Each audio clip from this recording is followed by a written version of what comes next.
પ્રથમ યુગમાં પ્રગટ્યા મહાશક્તિનો અવતાર. પ્રથમ યુગમાં પ્રગટ્યા મહાશક્તિનો અવતાર. પ્રહલાદજીને ભક્તિ આપી કર્યો ભક્તોનો ઉદ્ધાર.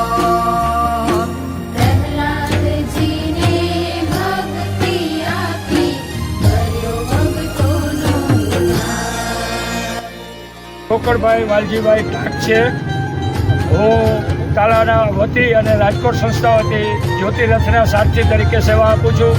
અને અત્યારે જે જ્યોતિરથ આપણો ચાલ્યો એ દરમિયાન જે આપણે પંચધાતુ મળી છે સમગ્ર ગુજરાતમાંથી, મહારાષ્ટ્રમાંથી જે બહેનોએ આપણે પંચધાતુ આપી છે, તાંબુ, પિત્તળ, કાંસુ, ચાંદી અને સોનું, એમાંથી 4000 કિલોનો ઘંટ આ બનાવી અને અત્યારે રાજકોટ મુકામે દેવજીભાઈ હરિભાઈ જાદવના કારખાનામાં પૂનમ મેટલમાં આ ઘંટ બન્યો છે.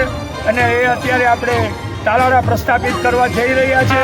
એની આ શોભાયાત્રા છે. ગોલ્ડન બુક ઓફ વર્લ્ડ રેકોર્ડમાં આવી ગયો છે. અત્યારે એનું સર્ટિફિકેટ આપણે મળી ગયું. બાણામાં